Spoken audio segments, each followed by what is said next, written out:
আসসালামু আলাইকুম। কেমন আছেন সবাই? আলহামদুলিল্লাহ আমরা সবাই ভালো আছি। ভাবছি মেয়েকে নিয়ে একটু ঘুরতে যাব। তো যেই ভাবা সেই কাজ। মেয়েকে নিয়ে ঘুরতে যাব। কিন্তু দেখেন আমার মেয়েটা ঘুরতে যাওয়ার সময়ও ওর সেই ক্যাকটাসটা নিয়ে যাবে। কিছুতেই রেখে যাবে না। পিছন থেকে আমি বলছি, ওর বাবা বলছে ওটা রেখে যাও কিন্তু কিছুতেই ওটা রাখবে না। তো যাই হোক ওর জেদের কাছে হার মানলাম আমরা সবাই। তো পুতুলটা নিয়েই যাবে। তো যাই হোক আপনারা দেখতে থাকুন যে ওর আর পুতুলের কি অবস্থা হয়। যে ওর পুতুলটাও সামলে রাখতে পারে কিনা। তা দেখেন ওই পুতুল নিয়ে ওর হাঁটা শুরু করে দিচ্ছে। কিছু দূর হাঁটার পর ওর আন্নির কোলে যাবে সেই বায়না ধরছে। তো দেখেন আমার কোলে আসবে না। আমি হচ্ছে মা, আমার কোলে আসবে না। আন্নি পাইলে আন্নি ছাড়া কাউকে চেনে না, নানু পাইলে নানু ছাড়া কাউকে চেনে না। আমাকে এখন চেনেই না। এখন আন্নির কোলে যাবে। এখন আন্নি শাড়ি পরে হাঁটতে পারতেছে না। তারপর জোর করে আন্নির কাছ থেকে নিছি। আমি এই যে নিয়ে হাঁটতেছি। তো হাঁটতে হাঁটতে রাত হয়ে গেছে। তো আপনারা ভাবতেছেন সত্যি কি রাত হয়ে গেছে? আসলে তা নয়। আমার 2 ননদকে আনতে যেয়ে রাত হয়ে গেছে। কারণ ওরা 2 ঘন্টা লেট করছে। এই দেখেন এই যে সামনে 2 জন। ওরা সাজুগুজু করতে করতে ওদের এই 2 ঘন্টা লেট। যাই হোক এরপর আমরা অটোতে উঠলাম। ফাইনালি অটোতে উঠছি ভাই। মানে কি বলবো 2 ঘন্টা বসে থেকে তারপর অটোতে উঠছি। এখন অলমোস্ট 7টা বাজে। তো রওনা দিলাম আলমনগর। উদ্দেশ্য হচ্ছে চরের হাট। তো যাই হোক সেখানে পৌঁছালাম। কিন্তু অটোতে নামার সাথে সাথে আমার টুনটুনি কারোর হাত ধরবে না দেখেন। একাই হাঁটবে। জোর করে ওর আন্নি আর ফুপি হাত ধরে হাঁটতেছে। কিন্তু ওর কিন্তু ঠেলে নিয়ে যাইতে হচ্ছে।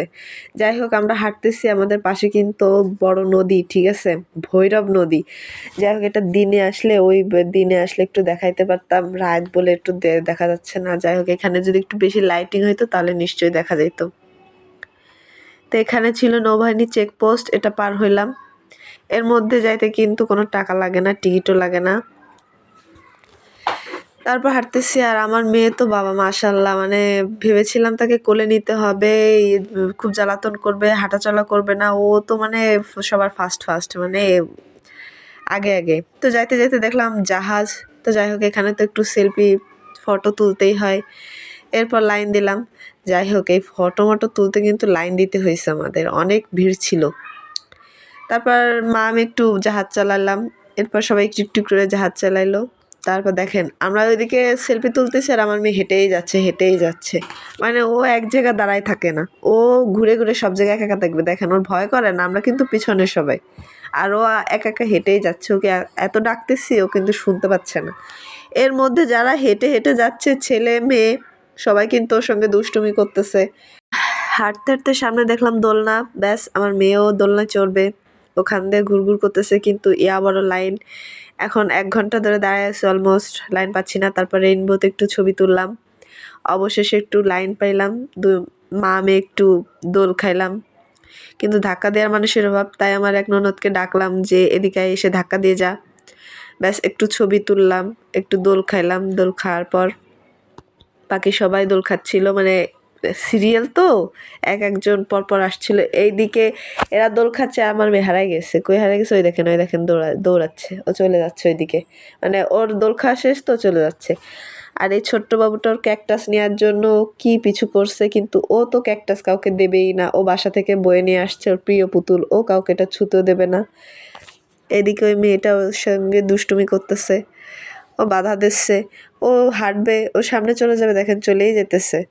একবার এদিকে আসতেছে, একবার চলে যাইতেছে। মানে ওর ইচ্ছা মতো। যখন দেখছে ওর আন্নি দোল খাচ্ছে, ওর পেট ব্যথা শুরু হয়ে গেছে। ওর আন্নির সাথে এখন দোল খাবে। চলে গেল আন্নির কাছে দোল খাইতে। যে আন্নি একা খাবে কেন, আমিও আন্নির সঙ্গে দোল খাবো। আর ওর ফুপি বাধা দিচ্ছিল যে ও গুতা খায় কিনা। যাই হোক লাস্টে সরাই নিয়ে আসছে, কান্না করতেছে। লাস্টে ওকে নিয়েই কিন্তু দোল খাওয়া লাগছে। এরপর আবার আমরা হাঁটলাম, হেঁটে দেখলাম কি সুন্দর সাজানো গোছানো একটা রেস্টুরেন্ট। আহা! কিন্তু আমরা এখানে বসার জায়গা পাইনি। যাই হোক এরপর আমরা চলে গেলাম সামনে, না দাঁড়িয়ে সামনে হাঁটা শুরু করলাম। হাঁটতে দেখলাম বাংলাদেশের পতাকা। এখানেও সেলফি তুলতে হবে, ভিডিও করতে হবে। আর এখানে গোল করে বসার মতো একটা জায়গা ছিল। মানে লাইটিং গোল ছিল, সামনে বসার জায়গা ছিল। আর আমার মেয়ে ওইটা রেখে বাংলাদেশের পতাকায় সে একা একটু ছবি তুলবে, সেলফি তুলবে, সেই জন্য চলে আসছে দেখেন ওইখান থেকে।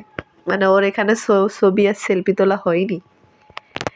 ব্যাস ওইখান থেকে ঘুরে এসে আবার চলে আসলাম এখানে, যেহেতু আমরা মা মেয়ে এখানে বসিও নি একটু, যাই হোক আমরা একটু রং ঢং করবো। এই তো এখন একটু চান্স পাইলাম বসার জন্য, একটু সেলফি তুললাম, ছবি তুললাম। বারবার দেখতেছিলাম এই গাড়ির এখানে আমার মেয়ে এসে দাঁড়াচ্ছে, মানে একটু দেখতেছে যে কবে আমার এরকম একটা গাড়ি হবে। যাই হোক মেয়েকে বুঝ দিলাম যে ইনশাল্লাহ আমাদেরও হবে সামনে। এই বলে মেয়েকে একটা চিপস দিলাম, মেয়ে আবার মনের খুশিতে হাঁটতে হাঁটতে চলে গেল সামনে, যে মামাম তো বলেছে গাড়ি কিনে দেবে, ওর আর কোনো চিন্তা নাই। যাই হোক এরপর আমরা খাবারের অর্ডার দিব, সেই জন্য চলে গেলাম সেই সাজানো গোছানো রেস্টুরেন্টে।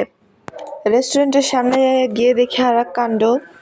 এই রেস্টুরেন্টের দরজার সামনে দেখি দুইটা অ্যাকুরিয়াম আছে, এখানে আর্টিফিশিয়াল ফুল আছে উপরে, আর নিচে কিন্তু মাছ আছে। তো সেই মাছ আবার অনেক ছোট ছোট পোলাপান ধরতেছে, আর রেস্টুরেন্টের মালিক বকা দিচ্ছে। এরপর অর্ডার দিতে চলে গেলাম, যেহেতু অনেক ক্ষুধা লাগছে, অনেকক্ষণে এসছি আমরা। এরপর অর্ডার দিয়ে একটু রেস্টুরেন্টের সামনে গেটের সামনে একটু সাজানো গোছানো আছে, তাই মা আমি একটু ঢং করলাম, ঠিক আছে, একটু ভিডিও করলাম, একটু টিকটক করলাম, এই আর কি।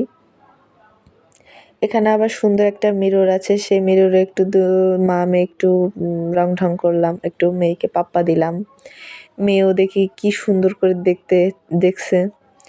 যাই হোক পাশে রেস্টুরেন্টের পাশে কিন্তু একদল ছেলে পেলে গানের আসর বসাইছে, কিন্তু তখন থেকেই গিটার বাজাই যাচ্ছে, গান গাওয়ার কোনো নামগন্ধ নেই। যাই হোক এরপর আমরা খাবারের জন্য ওয়েট করলাম, কিন্তু কি করব, ক্ষুধা লাগছে, তাই মেয়ে চিপস আর বাড়তি যা যা ছিল তাই খাচ্ছিলাম বসে বসে। এর মধ্যে পাশের পোলাপানগুলো গান শুরু করে দিছে, তো গান উপভোগ করলাম আর খালাম। তো আপনারাও একটু উপভোগ করেন।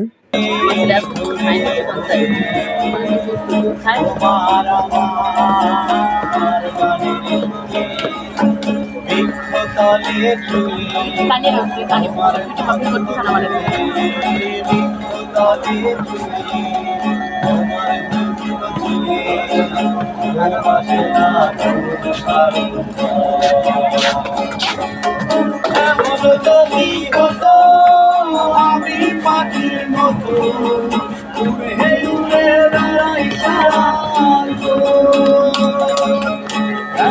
যদি হতো আমি পাখির মতো উড়ে উড়ে বেড়াই সারা।